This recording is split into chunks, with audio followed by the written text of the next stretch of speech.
The sun didn't just shine over Cedar Ridge. It bore down like a blacksmith's hammer. The year was 1887, and this little frontier town sat with the Sonoran Desert pressed up against red mesas that looked older than any prayer. Heat shimmered over the main street so fiercely it turned distant shapes into mirages, false lakes, bending wagon wheels, even dancing mountains that weren't really moving at all. Dust devils jittered past the saloon doors and the faded signs of the general store, as if the wind itself were restless and mean. On the edge of town, in a squat adobe house, the color of unbaked bread, 19-year-old Clara Bennett wrung out a cloth and laid it over her father's brow. The room smelled of sage, sweat, and the bitter tang of medicines they could no longer afford. Flour sacks were tacked over the windows to blunt the afternoon glare. Clara's hands shook, but her voice didn't. "Papa, try a sip," she said, lifting a tin cup to his cracked lips. Thomas, Bennett's eyes once bright with that stubborn light men carry west, were dulled by illness. Consumption had climbed into his chest 3 months ago and refused to climb back out. He swallowed, grimaced, and drew a breath that rattled like a bad hinge. "Clara," the word rasped. Outside, cicadas buzzed like a saw blade. Harlan Blackwood. He came by again. She froze. The cloth dripped cool water onto the hard-packed dirt floor. She didn't have to ask what that meant, but she did anyway, because asking buys you one more heartbeat before the truth knocks you flat. What did he want? Her father turned his face to the wall. "He'll fetch the doctor from Tucson. Pay our bill at the store. In exchange for?" Her throat had gone dry. "You're to be wed on Sunday." The words hung in the heat like a noose. Clara stood too fast, and the tin cup clattered. Away. Out the small window, she caught sight of riders posted on the rise Blackwood's men, lazy in their saddles but watchful, circling the house like coyotes around a wounded calf. "I won't." It came out stronger than she expected. "Mama would never—" "Your mama is gone," Thomas said, and the cough that tore him sounded like it might split him open. 4 years now. I'm not far behind. What choice do we have, girl? Blackwood's. Roof is better than a grave. Under his hand, you'll eat. Clara didn't argue anymore. She fled to the little lean-to they called a stable. Buttercup, their old moray, lifted her head and nickered as if in sympathy. Clara pressed her face into the horse's mane and let the tears come. She could almost feel her mother's ruff. Wool shawl around her shoulders. Hear the last thing she'd whispered on a fevered night. "Be strong, my desert rose. Don't let anyone break your spirit." The next 2 days blurred. Women from town fussed around her like a storm of blackbirds pinning. A borrowed dress, tisking over hems, offering kindness thick with relief that it wasn't their daughters being traded. Mrs. Henderson from the boarding house patted Clara's hand. "Mr. Blackwood's ways take getting used to," she said. "But you'll have fine things, servants." Clara said nothing.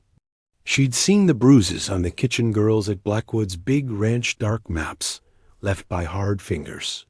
She'd heard how his first wife took ill and died a couple years in. Folks called it bad luck. Others just looked down and changed. The subject. On the eve of the wedding, the dress hung on a peg like a pale ghost, and Clara lay awake listening to her father struggle for breath while coyotes sang to the moon. The silver light turned the room to bone. Fear can paralyze you, or it can sharpen you. For Clara, it did both, until something inside her snapped into focus. She moved without a lamp, quiet, precise. A canteen, dried beans and jerky. Her mother's. Locket, the old colt her father kept buried under the floorboard by the bed. She eased Buttercup's bit gently, whispering apologies no one but the horse could hear. The desert night was cold in the sweetest way. Saguaros stood like tall sentries, their spines catching moonlight like threads of glass. Clara didn't know where she was riding, only that each step away from the house felt like oxygen. She'd gone maybe 5 miles when the sound found her hoofbeats that weren't hers, rolling closer. She kicked Buttercup, and the mare tried. God bless her, but old bones have limits. They caught her at Devil's Wash, where flash floods had carved channels deeper than a grave. Rough hands tore her from the saddle. She fought like a cornered cat, clawing, biting, until someone's backhand turned the stars into a scatter of white pain. "Thought you could run from Mr. Blackwood?" Jake Morrison sneered. Foreman, brute, and a man who enjoyed his work. He don't take kindly to property going walkabout. "I'm not his property," she said, blood on her lip. "You will become morning." He wound a fist in her hair and hauled. That's when the night shifted. A shape peeled off the shadowed. Rock a man moving with the quiet certainty of a mountain cat. Moonlight slid along long black hair, and a face cut with scars, like he'd lived through stories he didn't plan to tell. A knife flashed once. Morrison's hands went slack. 2 more men snatched for their guns, but the air whispered, and arrows found both hearts as neatly as a seamstress sets a stitch. Silence dropped hard. 3 men, still as spent matches. Clara crabbed backward, palms scraping stone. He came closer. Younger than he'd first seemed, 25 summers. Maybe, but there was nothing inexperienced in his eyes. He wore leather leggings, a cotton shirt, a bandana, a Winchester slung across his back. When he spoke, his English carried an accent like river water over rock. "You run from forced marriage." She nodded, because her voice had gone and her courage was catching up. He looked at the dead men, then back at her. Something unreadable flickered recognition, maybe. A fellow prisoner refusing the cage. "In your tongue, they call me Stormcrow," he said. "These men would carry you to a slavery worse than dying." "Thank you," she managed. The words were too small. He knelt, recouping his arrows, efficient as a man picking tools off a bench. Then he said, in a tone that felt older than either, "Of them, I will save you from forced marriage to him. But in the end, you will be my wife." A chill went through her that wasn't from the night. Riders were coming. She could hear them, farther off but closing. Blackwood wouldn't send only 3. The stranger held out a hand, and Clara made the second choice of her life. She took it. His palm was rough and sure, but his pull was gentle. He whistled, a low, sharp sound. A painted Mustang stepped out from the dark, coat marbled black and white, so perfectly it looked like pieces of the night sky had been stitched into him. "Your horse is slow," Stormcrow said simply, lifting Clara onto the Mustang as if she weighed nothing. He swung up behind her, one arm firm around her waist, knees guiding the horse. He slapped Buttercup's rump, and the faithful mare spun and trotted home. "She knows," he added. "She returns." They rode the bones of the desert, threading paths Clara couldn't see even with moonlight. Between rock spires the stars draped themselves like a road. She felt the controlled power in him, not only his body, but his certainty. He moved as if he'd shaken hands with the land long ago, and it still favored him. Dawn warmed the sky pink and gold by the time they slowed. Up in the dragoons, where juniper twisted out of stone and eagles drew lazy circles, Stormcrow slid to the ground and helped her down. Her legs were jelly. She forced them to be legs anyway, and lifted her chin to meet his gaze. "Why?" she asked. She meant all of it. For a while, he did other things, checked the Mustang's hooves, scanned the horizon the way a man does who expects the horizon to bite him. When he answered, it came out raw. "Blackwood's men killed my sister 2 winters back. She went to gather herbs near the river. They took her, used her, left her for coyotes." Clara's hand flew to her mouth. She'd heard the stories people told in low voices, but stories don't bleed on your hands. I'm sorry. Sorry is wind, he said, not unkindly.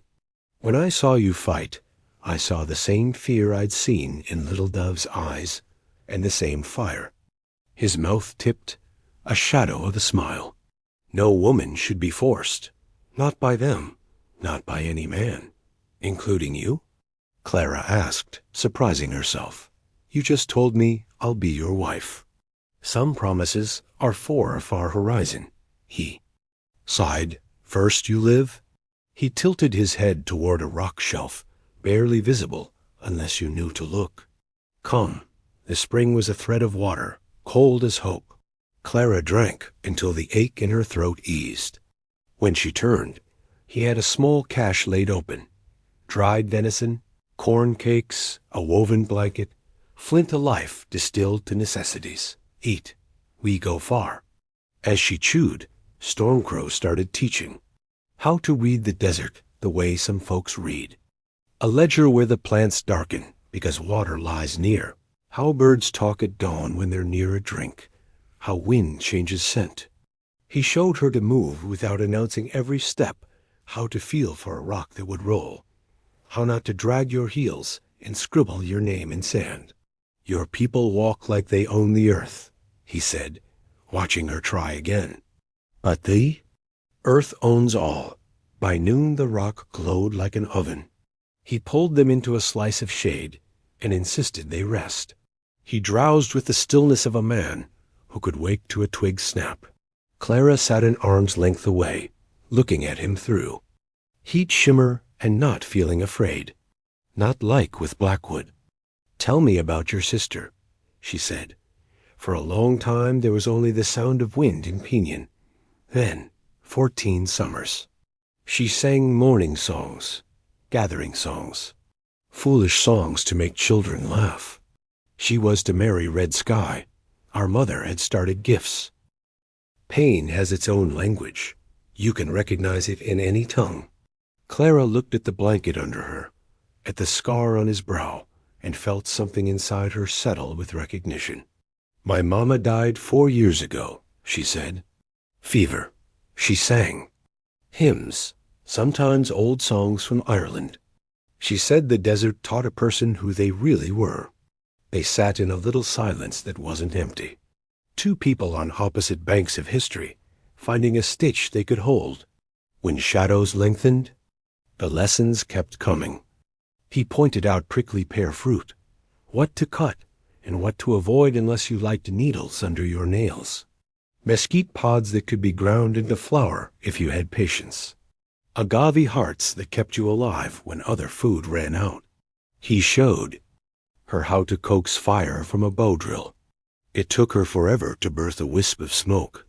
Patience, he said, steadying her hands. Fire comes to the stubborn. On their second night together, they camped in a canyon painted by hands long gone spirals. Animal shapes, human figures dancing when the flames moved. Clara stared until her neck hurt. My people walked here before memory, Stormcrow said, following her gaze. Before your people brought paper to say they owned what can't be owned. My father came west after the war, she said. He fought for the Union, thought the desert would be gentle once the killing stopped. She heard the hollowness of it as she said it. Stormcrow snorted softly.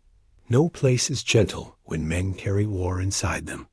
On the third morning, climbing a mean stretch of shale, Clara's foot skated and she twisted her ankle. Pain shot hot up her leg and she yelped. He was beside her in a heartbeat, hands careful, eyes sharp. Not broken, he said. He tore his own shirt and wrapped her ankle. When she tried to stand, he crouched, hauled her onto his back like it was nothing, and kept moving. She went red to her ears, but there was nothing in his touch to be ashamed of. It was simply what needed doing. That night, while she rested her foot on a folded blanket, and he fed the fire with scrub, she studied him when he wasn't looking. There was a beauty in him. She didn't have words for angles and strength. Yes, but also a steadiness that threw sparks at something inside her she'd never noticed had tinder. "What's your true name?" she asked after a while. "Not the one translated for me, the one your people use." He lifted his eyes, and for a beat, the fire popped and the canyon breathed. "Names have power," he said. "If you keep someone's true name, you hold a piece of their spirit. Then I won't ask again." She meant it. Later, as she drifted toward sleep, she heard him whisper a string of syllables in his own. Language soft as water and rock. She didn't understand a single sound, but the cadence felt like a gift, and she tucked it away where you keep the things that matter. The fourth morning, he woke her with a palm over her mouth, his body tense. As a drawn bow.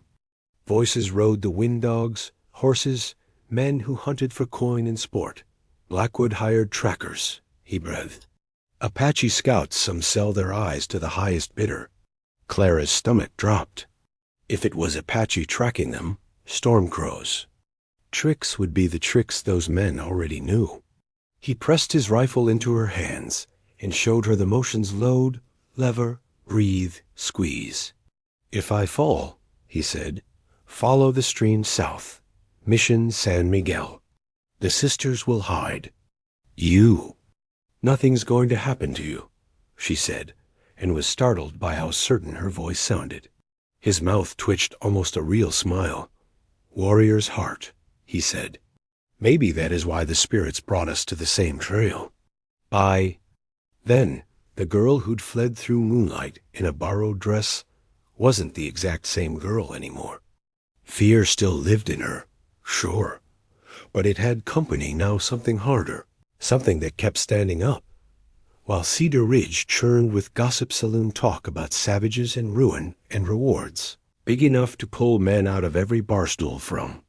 Here to Tombstone Clara and Stormcrow, slipped through a fold in the mountains to a cottonwood hollow where a spring made the air smell sweet. Her ankle was swelling less by then, though he still checked it nightly hands clinical, but his carefulness made warmth bloom under her skin.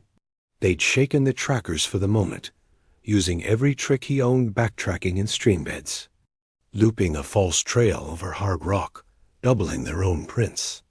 "It wouldn't hold forever. We cannot run like rabbits," he said when they'd rested. "I must take you to my people." "My skin's the wrong color," she said. "They'll hate me. Some will." He didn't dress it up. "My grandmother is wise." That night, by firelight, he told her about his father killed in a cavalry raid when Stormcrow was 7, and the mother who kept 2 children alive with old ways as the world narrowed year by year. "They call us savage," he said, looking into flames. "I have seen their savagery. They kill for gold, for land, for pleasure. We kill to not die." "Not all whites are Blackwood," Clara said, but even as she spoke it, she heard the hollowness. Again, the gap between what she wanted to be true and what likely was. How many in Cedar Ridge would give water to a thirsty Apache child? How many would spit? He steadied her. "No, not all. You fight your own people's cruelty. That is why. You are here." Morning brought trouble, and flesh and blood. 3 Apache warriors ghosted out of the rocks, voices sharp, eyes sharper. Their words came fast. Clara's name in Blackwood slid through the foreign speech like burrs. The youngest, painted in red ochre, jabbed a finger toward her and spat. Stormcrow stepped between, spine like iron. The argument rose and fell until the oldest silver threaded in his hair cut the air with one hand and quieted them all just by being who he was. He studied Clara with eyes that felt like they saw through skin straight to the choices underneath. "Spotted Eagle," Stormcrow said tightly, his mother's brother. The old man spoke, and Stormcrow translated without softening it. "You bring danger to all Apache. Blackwood will burn camps, kill children, hunting you." Clara lifted her chin. "Then I'll go." The words hurt coming out, but she kept her voice steady. "I won't be the spark that burns your home. Spotted Eagle understood enough English to snort. He said something that made the younger warrior's mouth hitch in a grim smile. Stormcrow translated with bitter irony. He says white hands. Already drips so much blood. What is a little more? There was more talk, hard and hot, until Spotted Eagle made a decision.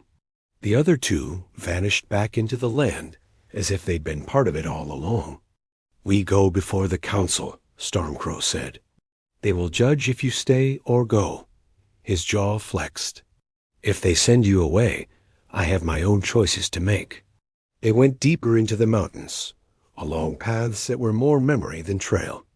Spires punched holes in a sky so blue it hurt, and hidden valleys opened with grasses sweet enough to pull deer out of cover. At a sacred spring, Stormcrow told her to wash.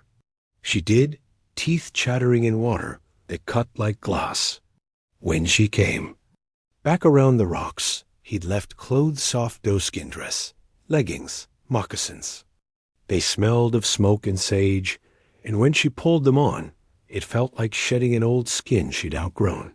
Stormcrow looked once, and something in his eyes changed an extra depth, a question maybe, or a promise he wasn't ready to say. Out loud, "Now you look less like prey," he said, but there was more weight in his voice than those words carried Dot as the camp drew near. Fear did its old dance in her chest. Again, not the kind you feel when a man reaches for you, but the kind that comes when you're about to step into a circle that might close around you or shove you out. Smoke from cooking fires drifted on the air. Voices. Children laughing. A sound that can break your heart harder than a scream. "What if they're right?" she whispered. "What if I bring death with me?" "Death comes uninvited," he said. His fingers brushed a strand of her hair, as if by accident. "You might bring life. A bridge." He smiled half a breath. "It is heavy to be a bridge." "Maybe I'm stronger than I thought," she said, though she wasn't entirely sure. The wickiups blended with the land so well that Clara didn't see them until she could hear women's bracelets clink and children's feet patter. Conversations died as Stormcrow walked in with a white woman at his side. Eyes followed them: curiosity, fear, anger. Then an older woman stepped out from the largest dwelling, moving with a dignity that made the space around her feel like a council hall. Her face was a map of years and roads taken. Elk teeth and silver coins shone on her dress. Stormcrow bowed his head. "Singing River," he murmured for Clara's sake, his grandmother.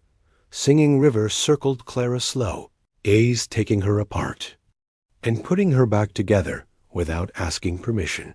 Clara held still. At last, a gnarled hand came up and cupped her cheek gentle in a way that took Clara by surprise.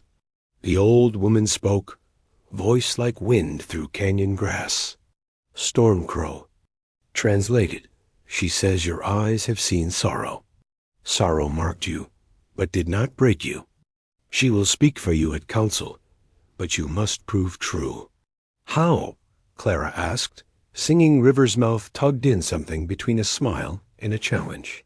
"Through Stormcrow," she said, "by living as we live, by learning our ways, by letting your heart do the talking, not your mouth."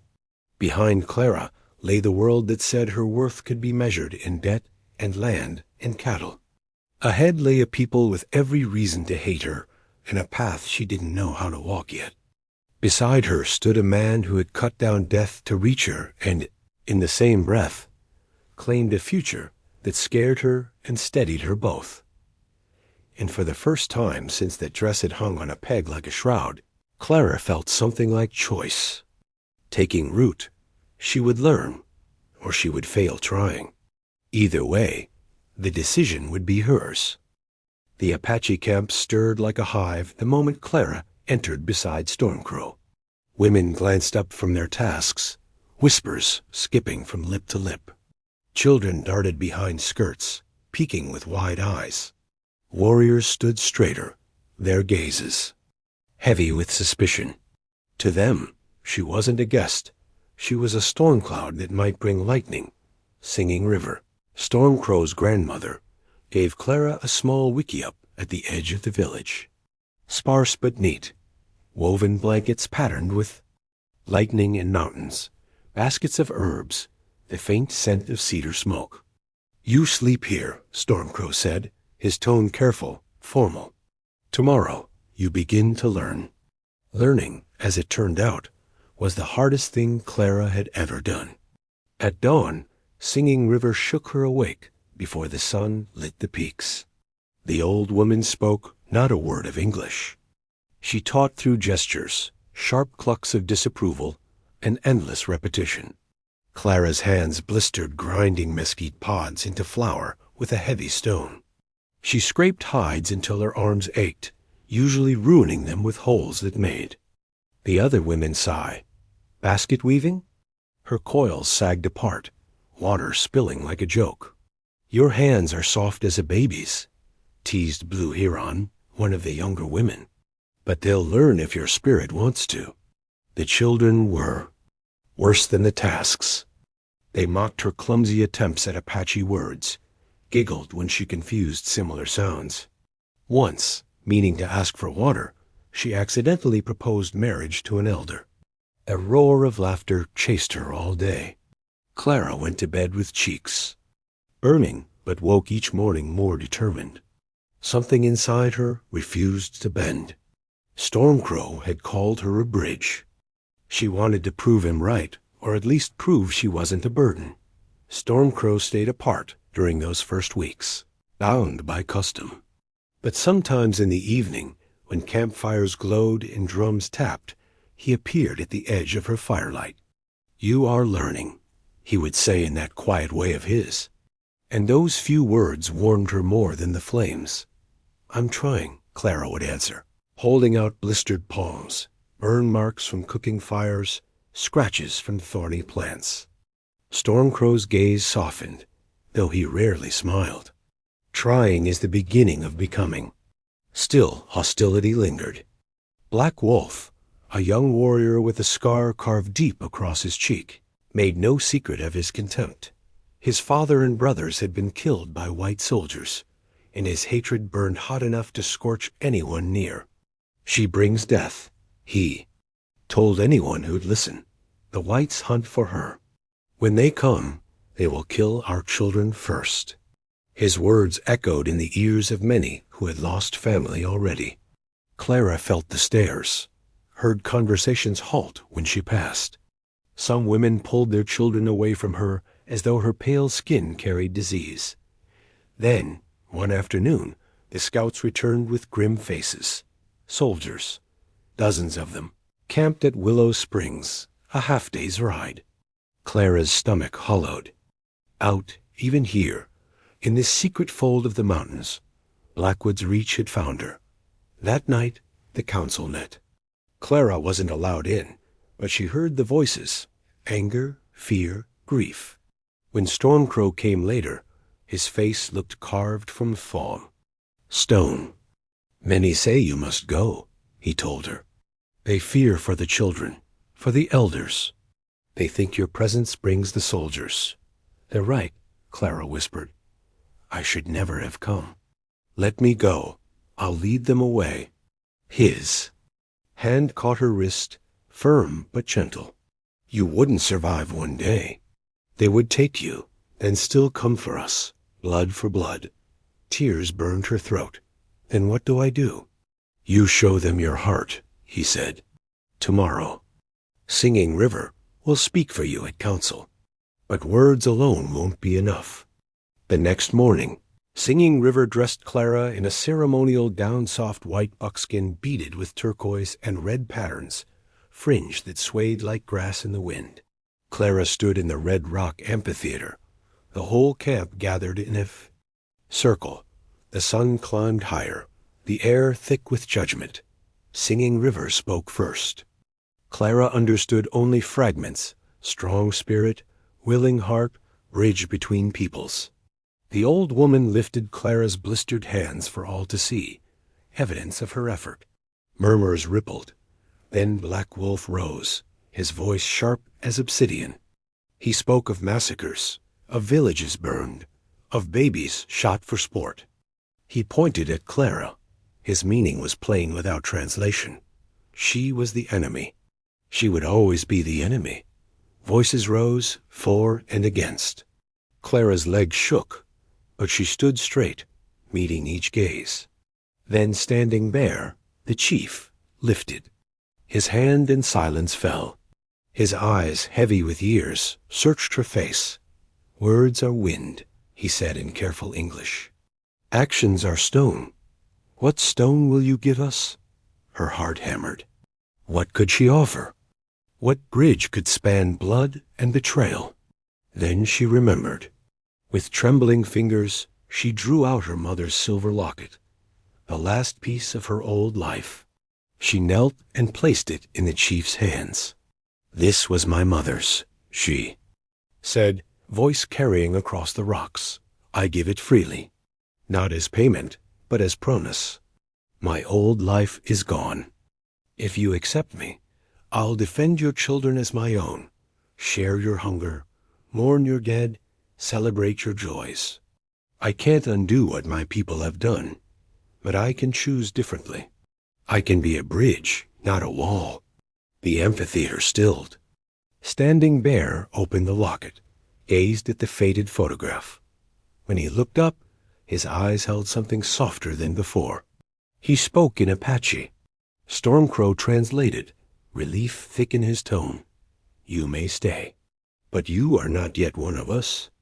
If you remain through the turning of seasons, if you share our hardships when the snows come, then we will speak of belonging." It wasn't full acceptance, but it was hope. Clara bowed her head, tears streaking down her cheeks. Black Wolf brushed past her, hissing low, "When the soldiers come, we'll see your true side." But Stormcrow's presence was steady at her elbow. "You did well," he said softly. "Singing River is proud. And you?" she asked. Something flickered in his eyes. "Yes, I am proud." His voice held warmth and warning. "But Black Wolf is right in one thing. The soldiers will come, and choices will be made that cannot be unmade." Autumn came sharp and early in the high desert, the morning frost biting at every breath. Clara woke to chaos hoofbeats like thunder, women screaming for their children, warriors shouting as rifles cracked through the brittle dawn. Smoke curled, black against a sky streaked with gold. Blackwood had come, and not with a handful of riders. He had brought an army. 30 men thundered down on the Apache camp, their repeating rifles spitting fire, their faces twisted with hatred. At their head rode Harlan Blackwood himself, pale eyes like shards of ice. Beside him, to Clara's horror, rode a man she'd only heard of in fearful whispers, Colonel James Morrison, the butcher of Sand Creek. Even among soldiers, his cruelty was legend. Now he grinned like he was coming to finish an old familiar. "Job, find the white woman." Blackwood's voice cut across the chaos. "Burn everything else." Clara stumbled from her wickiup, her ceremonial dress already smeared with dust. The horse herd had been scattered first, no escape, only panic. She saw a broken arrow, an elder, fall shielding his grandson. The boy's scream ripped through her chest. Bullets tore the morning apart, the smell of powder mixing with the sharp tongue of cedar smoke. Then Stormcro. He emerged through the fire, and dust like something called up by the mountains themselves. His Winchester cracked twice, dropping 2 attackers before they could draw breath. "Run!" he shouted, eyes blazing. "To the caves." Clara froze, paralyzed by horror. Across the camp, she saw Blue Huron collapse, clutching her little girl to her chest. The child screamed. Clara's body moved before her mind caught up. She sprinted, snatched the girl into her arms, just as a soldier leveled his rifle. The shot never came. Black Wolf, who had sneered at her, spat near her, cursed her presence, threw himself into the bullet's path. The shot tore him down. He collapsed, blood spreading like ink into the dirt. His eyes found Clara's, and for once there was no hatred there, only something like understanding. "Go," he rasped, then went still. Clara ran. Heart pounding, lungs on fire, the child clutched tight. She darted for the caves hidden in the canyon walls, where women and children fled like a stream breaking into rivulets. Stormcrow's voice echoed behind her, rallying warriors, cutting through fear like a blade. Inside the caves, it was dark and tight with too many bodies. Mothers pressed children close, muffling sobs. But soldiers had hired Apache scouts who knew these hiding places.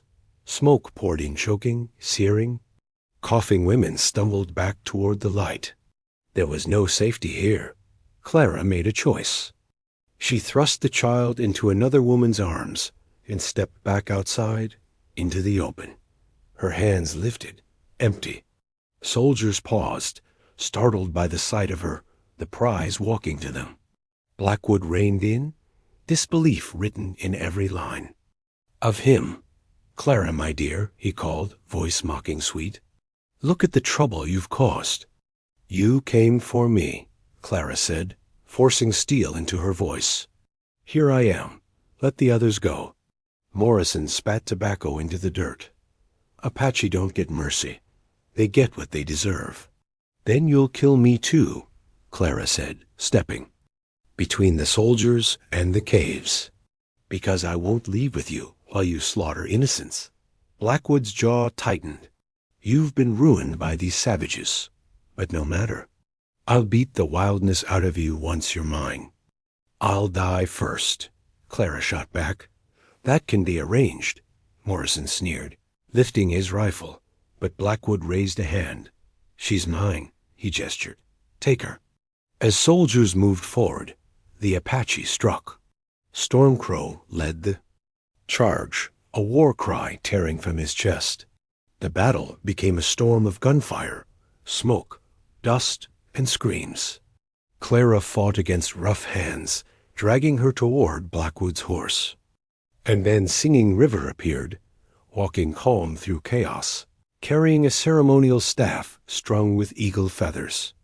Her chant rose above the battle, words ancient as the desert wind. Even Morrison's scouts faltered, fear in their eyes. A heartbeat, the fight stilled. Then Morrison laughed and raised his rifle. One crack, one fall. Singing River crumpled, her staff tumbling to the earth. Stormcrow's cry split the morning. He cut through men like a scythe, desperate to reach his grandmother. Clara broke free, seized a fallen pistol, and fired into the air. "Stop," she screamed. "Stop this madness." For a moment, everything hung suspended. Smoke curled, dust hung. Clara stood shaking, pistol steady. "Colonel Morrison, you've murdered a medicine woman. These people weren't my captors. I fled an unwanted marriage. They protected me. Any court would. No court cares about Indians," Morrison spat, "or white girls who lie with them." "Then you leave me no choice," Clara said. She turned the pistol on herself, pressing it to her temple. "I'll die before I let you use me for more killing." Blackwood's face went white. "Clara, don't be foolish. Order your men back," Clara shouted, "or my blood is on your hands, and the whole territory will know it." The standoff stretched tight as wire. Stormcrow watched her, fierce pride blazing even through his grief. Blackwood blustered, sputtered, but when Clara cocked the hammer, fear broke him. "Lower your weapons," he barked. Morrison snarled but obeyed. The soldiers fell back. Before riding out, Morrison turned, his voice like a curse. "One moon, then the army comes. Surrender the girl, or we burn you all." When they were gone, Clara collapsed. Stormcrow caught her against his chest, his voice breaking. "Brave fool," he whispered. "Beautiful, brave fool." But the camp counted its dead 5 warriors, 3 elders, 2 women. a child named Little Star, and Singing River, Stormcrow's grandmother, lay among them. Wailing rose like wind through the canyons. Clara wept with them, knowing she had tried to be a bridge, and bridges could burn from either side. Standing Bear gathered the survivors, his body bleeding but his voice strong. We cannot stay. The soldiers will come again. Too many to fight. We must flee deeper into the mountains, maybe into Mexico. He looked at Clara then, eyes heavy. But first the council must decide about the white woman. Clara straightened. She had brought death, yes, but she had also stood between bullets and children. Whatever their judgment, she would face it. Stormcrow's voice rang out, sharp with conviction. She offered her life for ours. Black Wolf saw her true heart at the end. If we send her away now, we dishonor the dead. One by one, voices rose, mothers of children Clara had shielded, warriors who had seen her tend the wounded, even as guns roared. Finally, Standing Bear lifted his hand. Clara Bennett died today with the fallen. In her place stands White Dove, daughter of the Apache, sister to our grief. Stormcrow translated, voice thick. Clara White Dove felt the shift inside. She was no longer half one thing and half another. She had been remade in fire and loss. The bridge had not burned. It had been forged stronger. But even as the people prepared for exile, Clara knew Blackwood would never stop. Morrison would never forget. And the reckoning was far from done. The exodus from the burned camp began under a blood-red moon. 30 souls remained warriors, women, children, and a few elders too stubborn or too proud to be left behind. They moved at night, silent shadows along goat trails and dry washes. By day they hid in caves or gullies, guards posted at every bend. Hunger was already gnawing. Their hunting grounds lay behind them, ash and ruin. Ahead stretched wilderness harsh, cold, unforgiving. Stormcrow rode near the front, shoulders straight despite the bandages wrapping his arm. Clara walked beside the wounded, helping mothers carry bundles or children too small to keep up. The desert had marked her cheeks sunburned, her dress worn through at the knees, but her eyes burned with determination. By the third night, Clara noticed the dark stain spreading across Stormcrow's sleeve. She hurried to his side, voice sharp. You're bleeding. He tried to wave her off, but when he lifted the waterskin, blood seeped through the cloth. Clara seized his wrist. Why didn't you say anything? We had to move, he muttered through clenched teeth. It is nothing. But by morning, fever gripped him. His skin burned, his eyes clouded. When Standing Bear ordered a halt in a sheltered canyon, Clara knelt beside Stormcrow, her heart hammering. She remembered Singing River's lessons, every herb the old woman had pressed into her palms, every chant murmured by the fire. She boiled willow bark for fever, ground desert plants for poultices, bathed his skin with cool water from the spring. For 2 nights and days she hardly slept, holding the cup to his lips, forcing him to swallow. Sometimes he drifted into delirium, speaking in Apache and English alike, calling for Little Dove, reaching for enemies only he could see. Once his grip tightened on Clara's hand, eyes suddenly clear. White Dove, he whispered hoarsely. My white dove, listen. Marriage vow among my people, sacred, but never forced. You must choose. If I die, you go back. Find safety with your people. Clara pressed her palm against his fevered brow, tears slipping free. You're not going to die. I won't let you. And I'll never go back to being property. My place is here, whether you live or... Her throat closed. She bent, kissing his hair. Rest, please. On the 3rd night, the fever broke. Sweat soaked his shirt, but his breathing eased, slow and steady. Clara sagged in relief, her head dropping against his chest. When morning came, his eyes opened clear and sharp. You stayed, he said softly. Where else would I go? She answered, exhaustion tugging at her lips. I'm Apache now. White dove, daughter of the people. His expression shifted, something warm sparking behind his gaze. Yes, he murmured. You are. The march south resumed. Stormcrow. Rode again, pale but recovering.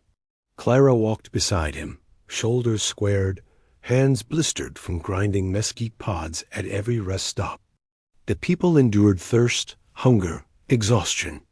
The children whimpered for food. Warriors grew gaunt. Still they pressed on, driven by the hope of Mexico's safety. Then scouts returned with grim faces. Soldiers, they reported. 2 days. Behind, 50 men mounted. They follow like wolves. Despair rippled through the band.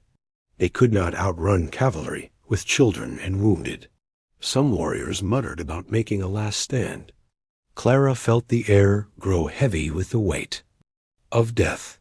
She stepped into the council circle before she knew what she was doing. Let me go, she said, voice steady though her knees shook. I'll tell them I escaped, that I've been wandering, trying to find my way back. They'll follow me, not you. No. Stormcrow's voice was flat, final. He leaned heavily on his rifle, but his eyes were fire. I did not save you from one cage to let you walk into another.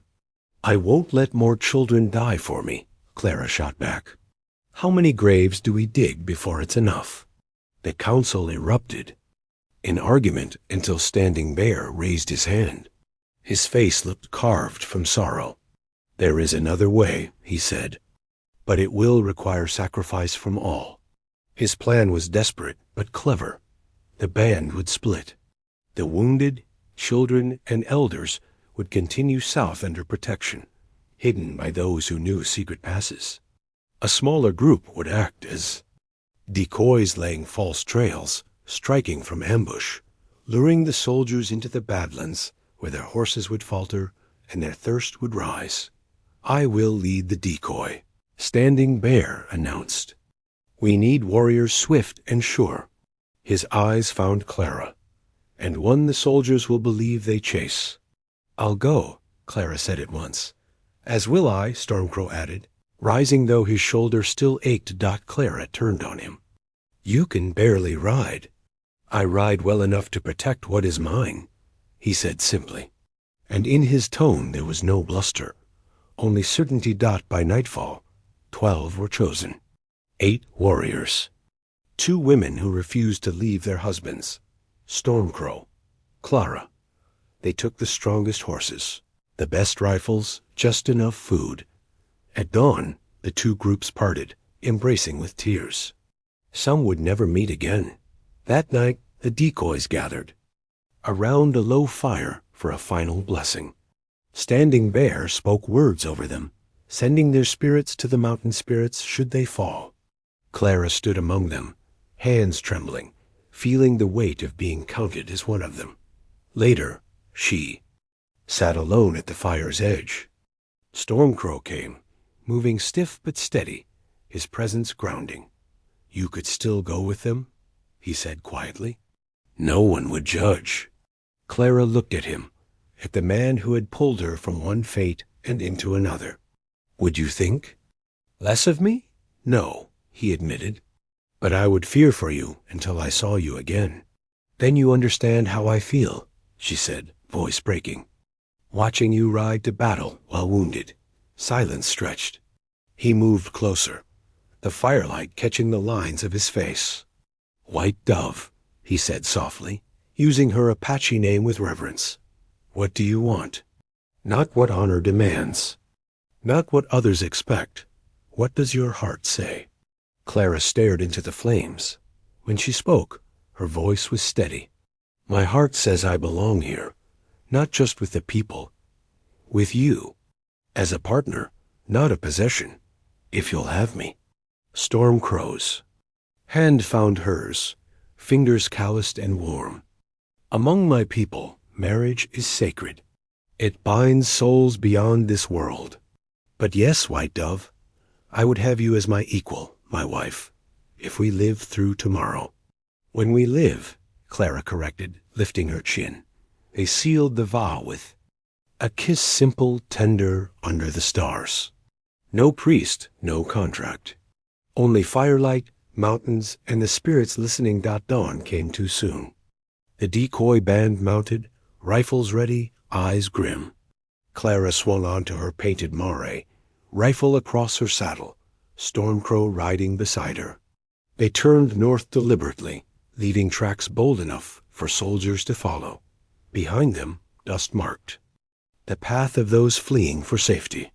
Clara glanced back once, then forward, heart steady. Ready, wife? Stormcrow asked, a ghost of a smile tugging his lips. Ready, husband, Clara answered, the word strange and sweet on her tongue. Together. They rode into danger, 12 against 50, trusting the land, their courage, and the fire they carried inside. The Badlands stretched before them, a maze of jagged ridges, sun-scorched canyons, and narrow defiles where even the bravest horses hesitated. It was country made for ghosts, not for soldiers. Yet Standing Bear guided the decoy band with the hunters. Leading them where stone walls closed tight, where shadows lingered long past sunrise. If they were to be prey, they would choose the killing ground. By the second day, dust clouds appeared behind them, soldiers closing fast. 50 men, fresh mounts, rifles glinting in the sun. Clara's pulse quickened every time she glanced back. The numbers pressed on her chest like a weight, but she forced her hands steady on the reins. She was no longer a girl trembling before a wedding dress. She was White Dove, riding into battle at her husband's side. Their strategy was simple. Strike, vanish, mislead. At one pass, Stormcrow and 2 warriors set up above a narrow gap. When the soldiers thundered through, gunfire rained down. Men fell, horses screamed, and the rest scattered in confusion. Before the cavalry could regroup, the Apaches were gone, their hoofprints twisting into stone washes that swallowed tracks. Hauled out at another place, Clara herself joined the ambush. Her hands trembled as she lifted the rifle, breath held until her vision blurred. Then she squeezed the trigger. The shot cracked sharp, and a soldier tumbled from his saddle. Clara's stomach lurched, bile rising, but she did not look away. Stormcrow's hand brushed her arm as they retreated. You fight like one born to it, he said. And though his words were not praise, but simple fact, Clara felt her spirit steadied. They poisoned water holes with bitter herbs that would sicken. Both horse and man. They pushed rocks loose, sending small slides crashing down to block narrow passes. Every hour was a dance of retreat and strike, buying precious time for the larger band heading south. But the cost was real. On the 3rd day, Running Fox fell to a sniper's bullet, collapsing wordlessly as his horse bolted. His wife, who had refused to leave his side, wept but fought on, eyes blazing. The group carried his memory in silence. Grief hardened into resolve. By the 5th day, they were gaunt, horses lathered, ammunition dwindling. Clara's hands blistered from reins and rifle both. Her throat cracked from desert air. Yet she pressed on, every step carrying the weight of more than herself. If the children reached safety, every hardship was worth it. Then came worse news. While scouting ahead with Stormcrow, Clara saw riders approaching from the east, not soldiers, but another band entirely. Dust swirled around them, sunlight flashing off polished saddles. At the front rode Harlan Blackwood, flanked by a dozen hired guns and, to Clara's dismay, a federal marshal. Her heart plummeted. He's cut us off, she whispered. Stormcrow's jaw tightened. Now we are caught between 2 jaws. The soldiers behind, Blackwood ahead. They rushed back to warn Standing Bear, but it was too late. Scouts reported the main cavalry force had circled overnight, pressing them forward into Blackwood's trap. They were surrounded, caught in a bowl of red rock with nowhere to run.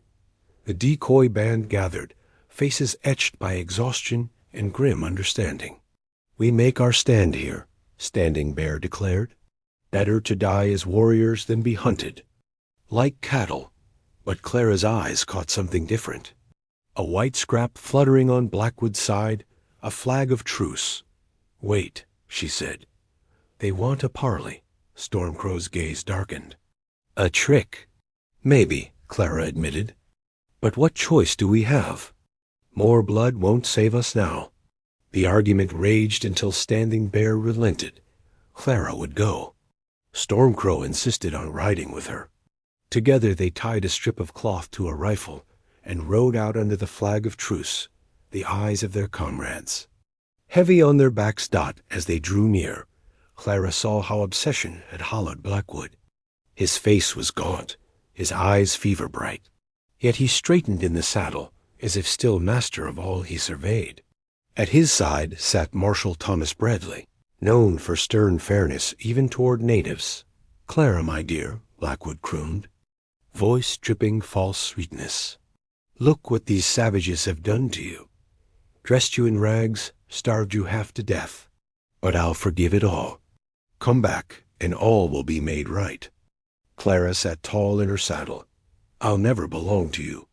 Blackwood's eyes narrowed, but Bradley lifted a hand. "Miss Bennett, I'm here under federal authority. Your father lives. He's recovering, thanks to the doctor Mr. Blackwood brought. He wants you home." The words struck like a blow. Her father alive? For a moment Clara wavered, but Stormcrow's presence steadied her. "What are your terms?" she asked. "Simple," Blackwood said smoothly. "You return. The Apache are free to go. I want only what's mine."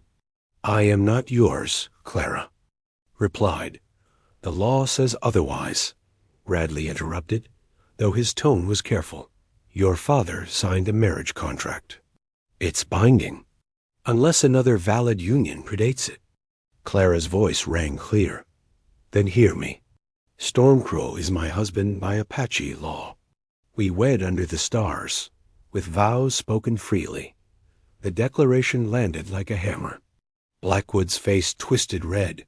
"Barbaric rituals mean nothing.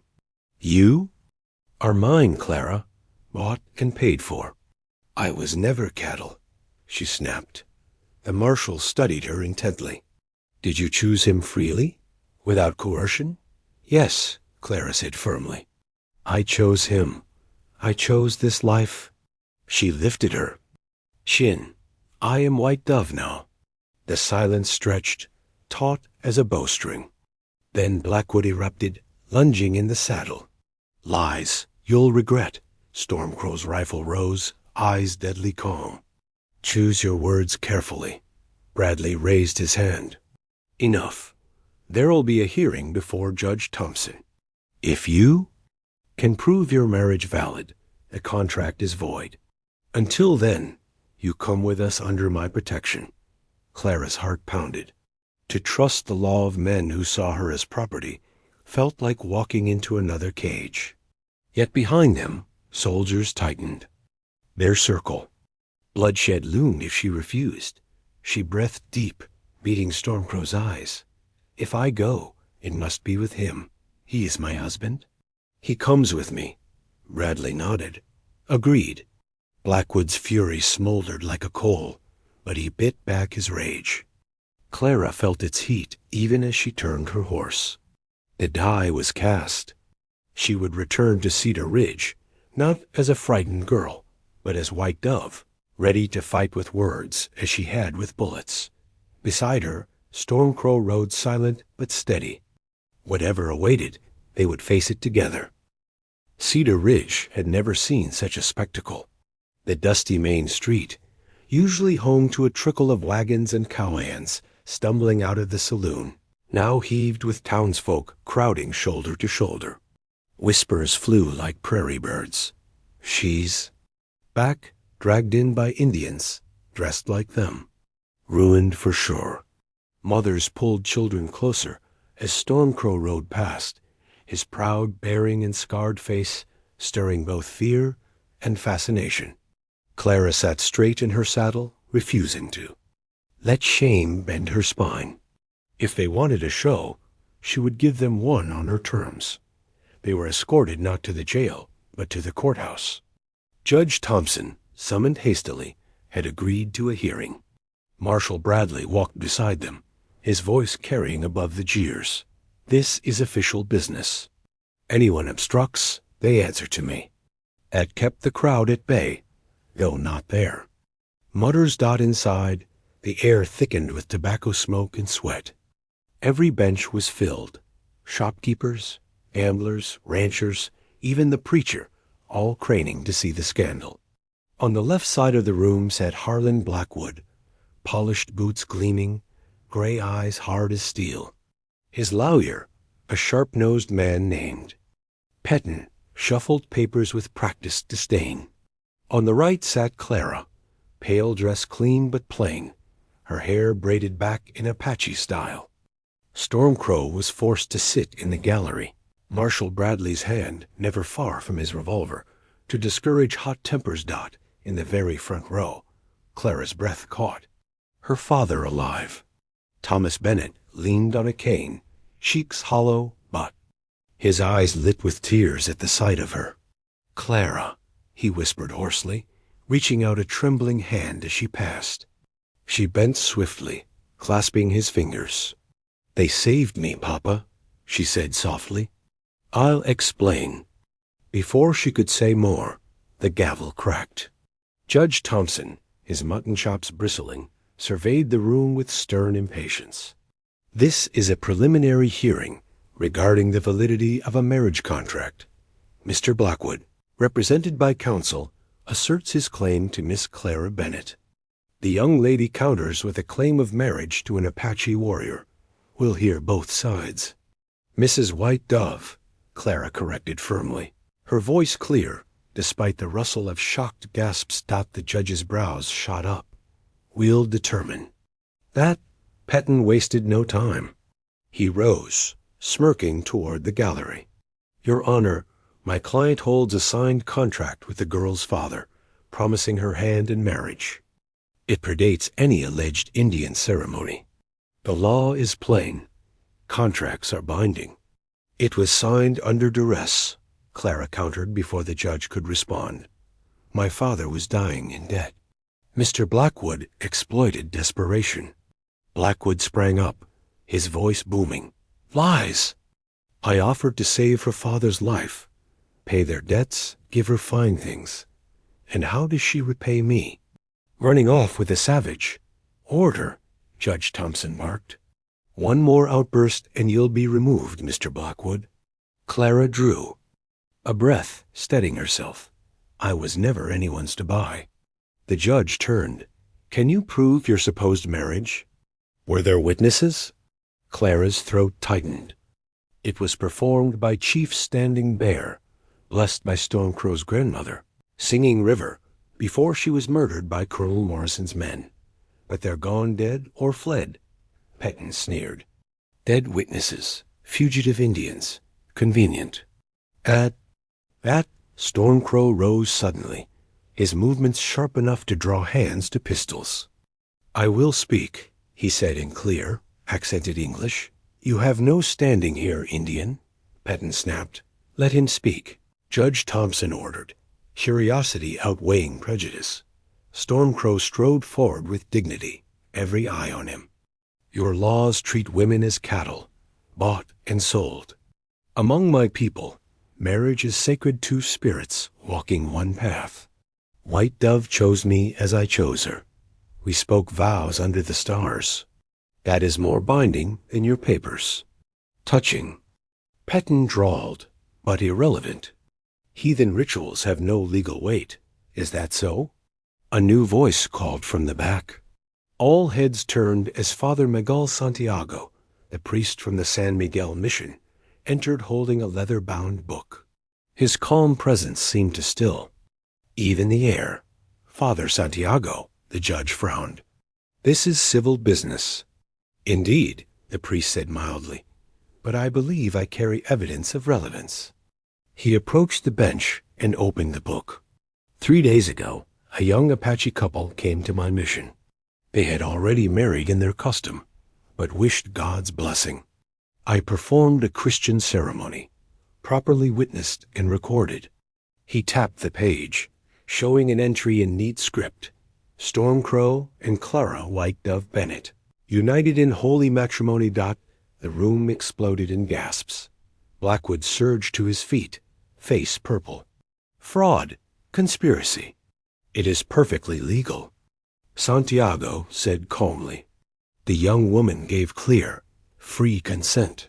I recorded it as I would any union. The judge leaned forward, adjusting spectacles to study the page. Then he turned to Clara. Is this true? You underwent a Christian ceremony? Yes, Your Honor, she answered steadily. We knew our Apache vows might be challenged. So, we ensured our union was recognized by the church. Petton stammered, color draining from his face. Your Honor, surely you cannot. This is miscegenation, a mixing of in this territory. Thompson interrupted coldly. Such unions are not illegal. Discouraged, perhaps, but not illegal. He exhaled heavily, clearly wrestling with discomfort, but forced by law to proceed. If the marriage was consensual and properly witnessed, it supersedes the contract. I find the union between Clara Bennett and Stormcrow to be valid. The contract with Mr. Blackwood is void. No! Blackwood lunged across the aisle, reaching. For Clara, Stormcrow was faster. He stepped in front, arms slamming across Blackwood's throat, sending him crashing onto the table. Papers scattered like frightened birds. The gavel thundered. Order!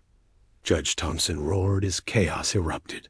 Men reached for guns, women screamed, deputies surged forward. Marshal Bradley wrestled Blackwood back, iron chains snapping around. His wrists, this isn't over. Blackwood snarled, his voice raw with fury. You humiliate me, make me a laughingstock? I'll see you both dead. That, Bradley said grimly, is a threat against a federal witness. You're under arrest, Mr. Blackwood. Deputies dragged him out, still cursing. The room buzzed like a hive, disbelief and outrage mixing with fascination. Through it all, Clara stood tall, her hand finding Stormcrow's. The gavel fell one last time. Court is adjourned. This matter is settled. Outside, the sunlight seemed sharper, cleaner. Thomas Bennett waited, leaning heavily on his cane. Clara hesitated, unsure what welcome she'd find. Then her father opened his arms. My child, he said, voice breaking. What have they done to you? They saved me, Papa, Clara whispered. I saved myself, with their help. Thomas's watery eyes shifted to Stormcrow. And you'll care for her? Protect her? With my life, Stormcrow said simply. The old man nodded slowly. Then I suppose I've gained a son, even as I've lost a daughter. His hand trembled as he cupped Clara's cheek. You haven't lost me, Papa, she said fiercely. I'm just different now. He smiled weakly. Your mother would be proud. She always said you'd find your own path. For 2 days they lingered in town, gathering supplies, saying farewells. Father Santiago blessed their journey, promising to send word south. Marshal Bradley handed Clara official papers recognizing a marriage and granting safe conduct. Yet his eyes held warning. Leave soon. Blackwood's friends will move against you. Money talks louder than law. On their final evening, Clara and Stormcrow stood on a hill overlooking Cedar Ridge. Below, lanterns flickered, voices drifted up.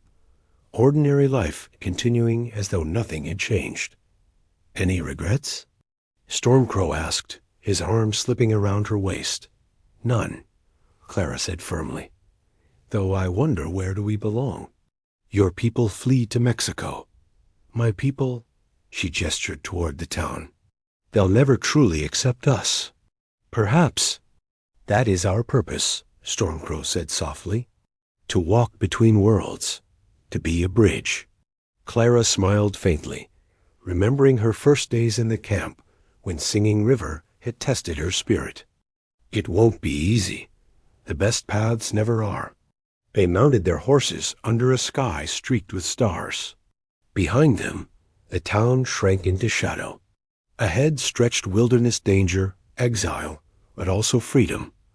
Ready, wife? Stormcrow asked, echoing words he'd spoken before.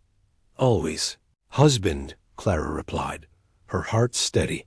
Together they rode into the desert night, carrying with them not just their own fate, but the hope that love could bridge even the deepest divides.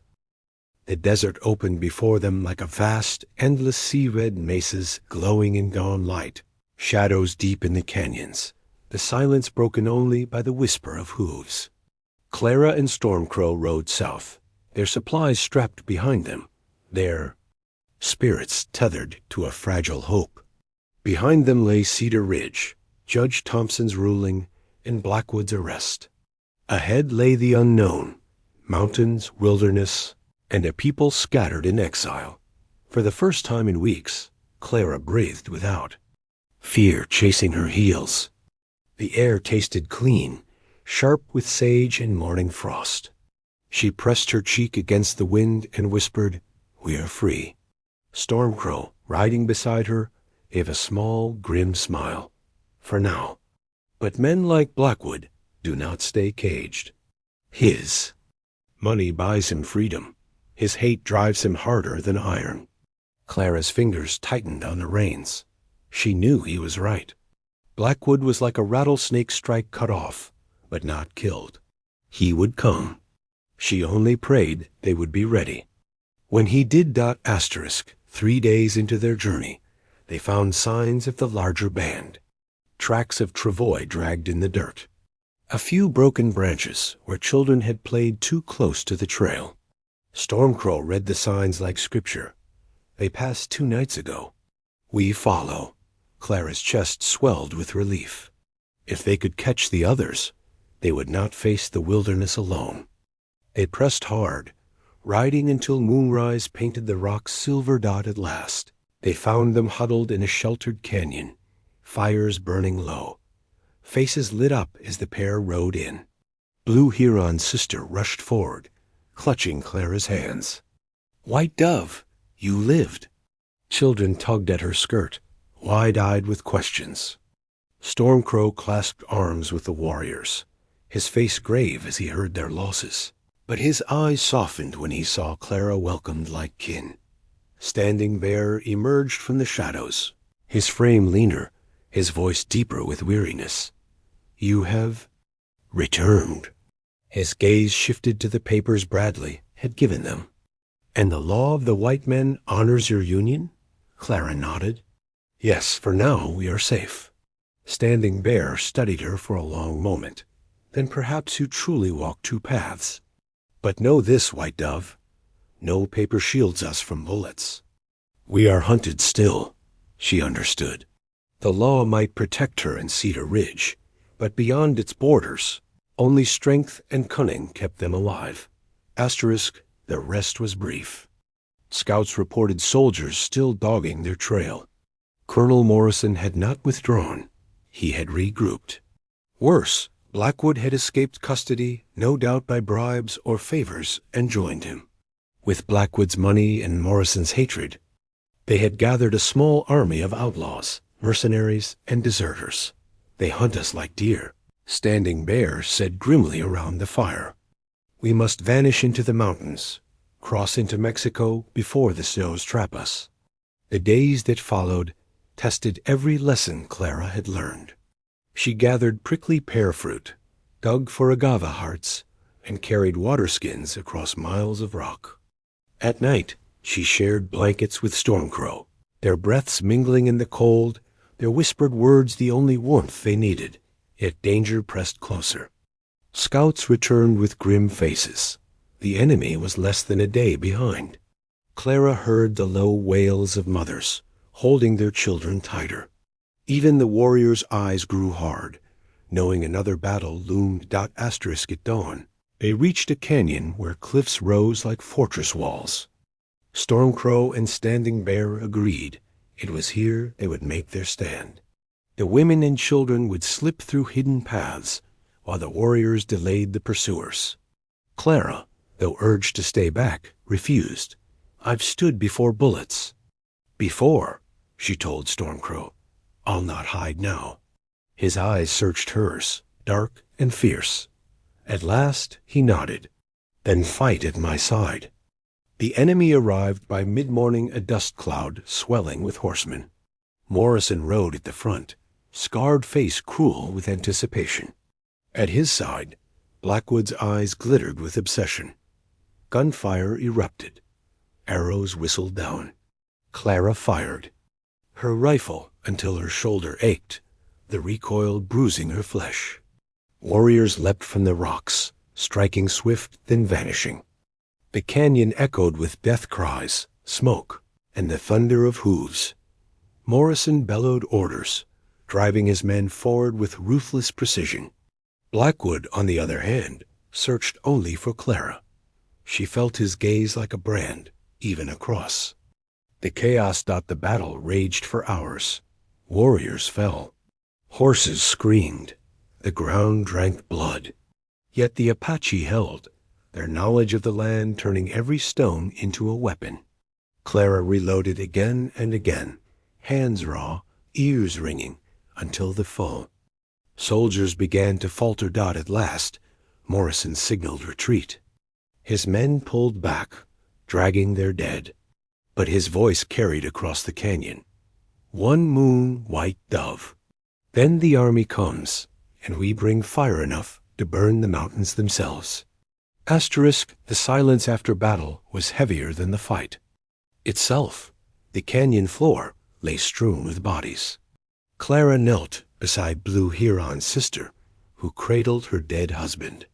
Others gathered the fallen, Keening rising with the smoke of burning sage. Stormcrow touched Clara's shoulder. His face was streaked with blood, none of it his own. "You were brave," he said softly. She looked at the carnage, her heart aching. "Bravery doesn't bring them back." "No," he admitted. "But it honors them, and it keeps the living alive." They buried the dead beneath stone cairns, prayers whispered into the wind. Clara laid a feather on each grave, remembering, singing River's words. "You must show your heart, not just your hands." Her heart was here, bound by grief and love alike. Winter crept closer with each passing day. Frost silvered the mornings, and the children shivered even under woven blankets. Food grew scarcer, game fleeing before the advancing soldiers.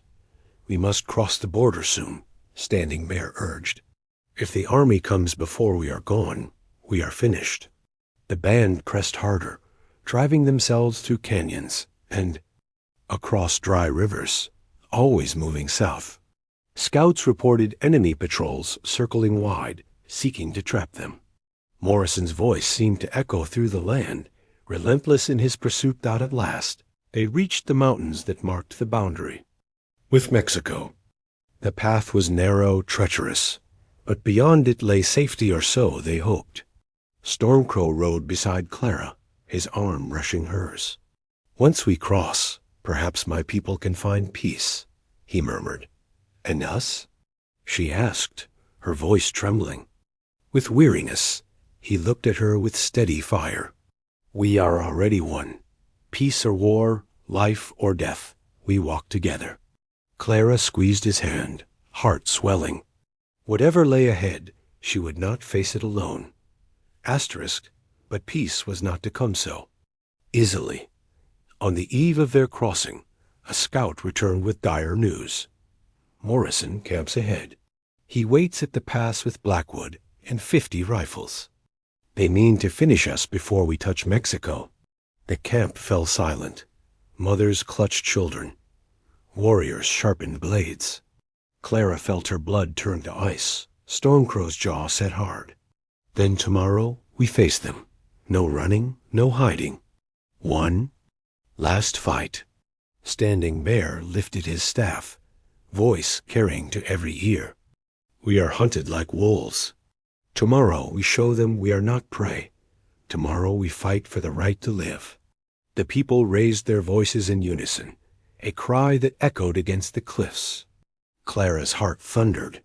Tomorrow everything would be decided, life, love, and the fragile bridge she had tried to build between worlds. That night, she and Stormcrow lay side by side beneath a blanket, the stars cold and sharp above. She whispered, "If tomorrow is our end, I want you to know I would choose this path again, every step." Stormcrow's hand clasped hers. "And I would choose you, White Dove, in every life the spirits grant." She closed her eyes, his heartbeat steady against her palm, and prayed that dawn would not bring their last sunrise.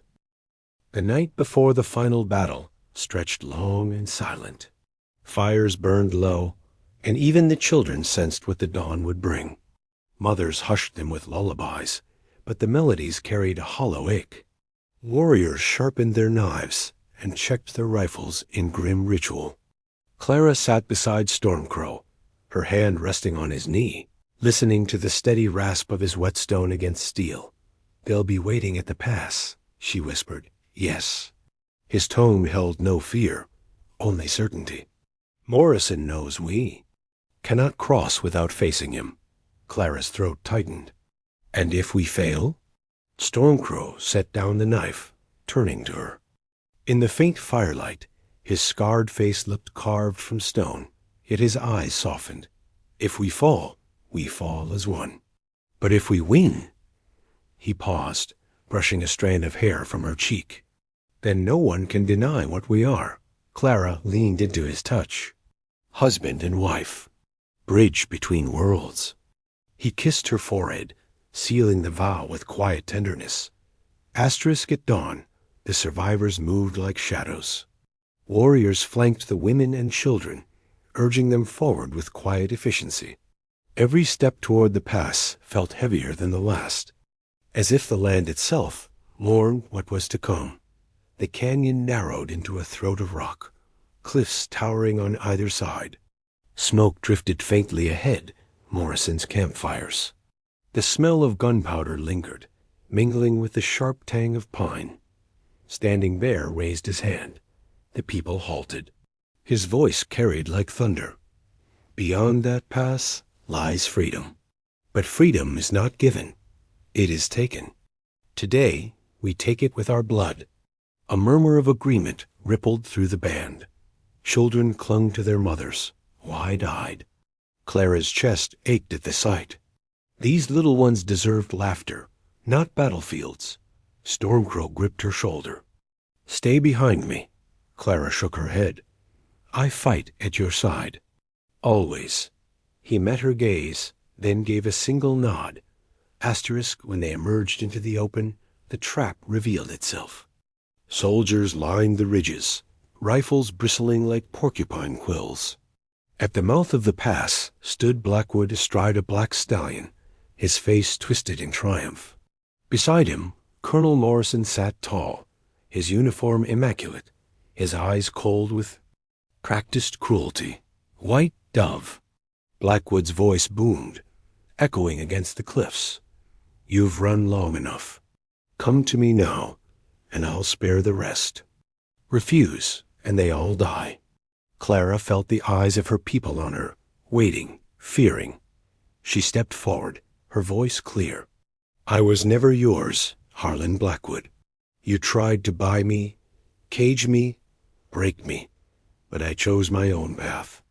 I chose Stormcrow. I chose freedom." Morrison's sneer deepened. "Defiant to the end, kill them all, leave no survivors."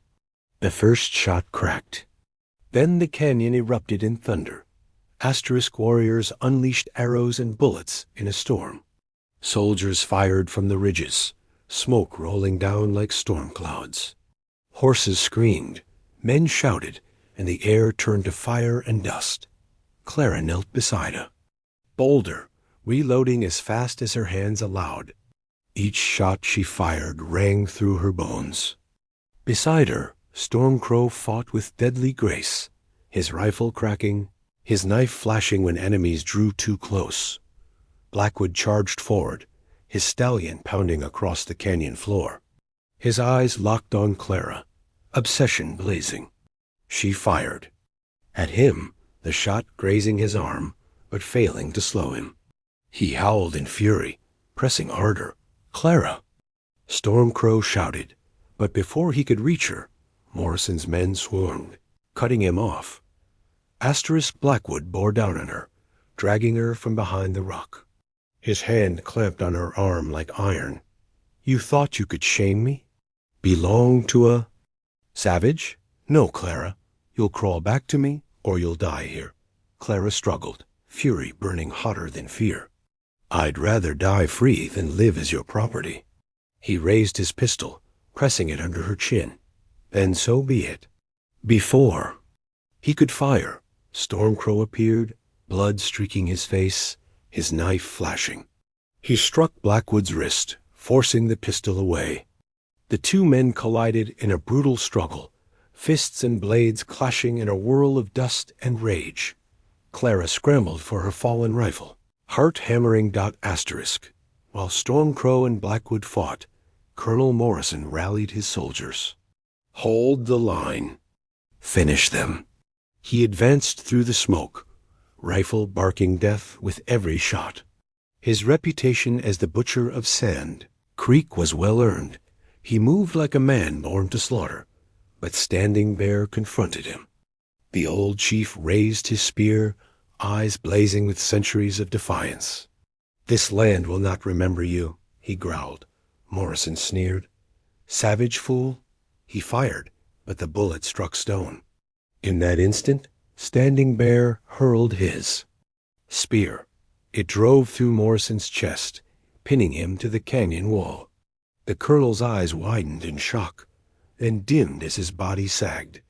A cry rose from the Apache warriors. The butcher was dead. Meanwhile, Stormcrow and Blackwood grappled. In the dust, Blackwood fought with brute strength, fueled by obsession. Stormcrow matched him with precision, every movement honed by years of survival. At last, Blackwood slammed Stormcrow to the ground, his knife pressing toward his throat. "She's mine," he roared. Clara's rifle cracked. The bullet struck Blackwood's shoulder, spinning him off balance. Stormcrow seized the moment, wrenching the knife away and driving it deep. Blackwood gasped, disbelief etched across his face. "No, she was mine." Then he crumpled into the dirt. Lifeless. Clara dropped the rifle, her body shaking. Stormcrow rose, breathing hard, and pulled her into his arms. "He'll never hurt you again," he whispered. Tears blurred her vision, but she nodded. "It's over." With Morrison and Blackwood dead, the soldiers faltered. Without leadership, their lines crumbled. Some fled, others dropped their weapons and surrendered. The survivors of the Apache band surged forward, cries of victory mingling with grief for the fallen. The canyon floor was littered with bodies, smoke curling toward the sky. Women emerged from hiding, clutching children to their chests. Clara stood with Stormcrow, her hand clasped in his, watching the people gather. Standing Bear, bloodied but unbowed, raised his voice. "Today we have won not freedom, not safety, but the right to draw another breath. We will take our dead to the mountains. We will cross into Mexico, and we will live." A murmur of assent swept through the band. Clara felt pride swell in her chest. They had endured against every weight the world tried to crush them with. That night, Clara sat by the fire, gazing at the stars. Her hands were raw, her dress torn, but her spirit burned bright. Stormcrow settled beside her, wrapping a blanket around them both. "You fought like a warrior today," he murmured. She shook her head. "I fought like a woman who refused to be broken. There's a difference." He smiled faintly. Both are true. Clara leaned her head on his shoulder. What now? Where do we belong? Stormcrow pointed toward the southern mountains. With our people in exile, we will rebuild, teach the children, sing the old songs, and you, his gaze softened, you will be the bridge you spoke of. White Dove, who carries two worlds in her heart. Clara closed her eyes, the name filling her like a blessing. She had fled Cedar Ridge as a frightened girl. Now she sat here, a woman remade in fire and blood, bound to a man who saw her spirit, not her skin. Weeks later, under a Mexican sky, the band found a valley rich with water and game. They built shelters, planted seeds, and laid their dead to rest beneath cairns of stone. Life, fragile but stubborn, began again. Clara walked among them, teaching children letters by drawing in the dirt, grinding corn with the women, tending fires with hands once soft but now calloused. Every day she proved herself anew, not as a captive, not as a wife traded in debt, but as White Dove, chosen and free. One evening, as the sun bled across the horizon, Stormcrow stood beside her. The spirits carried us far, he said. Carried us together, Clara replied, her fingers intertwining with his. He looked at her with quiet wonder. You are my heart, White Dove, my wife, not by contract or paper, but by every breath I take. She smiled, tears shining. And you are mine, whatever comes. They turned toward the camp where laughter rose, where smoke curled from new fires, where life had carved a fragile foothold against the world's cruelty. Clara felt the weight of her journey settle at last, not a burden, but a mantle. She was no longer Clara Bennett of Cedar Ridge. She was White Dove, bridge between peoples, forged in fire, carrying love fierce enough to defy the desert itself. As the stars spread across the sky, she whispered a prayer to the spirits and to her mother's memory. I am free. I have chosen, and I will never bow again.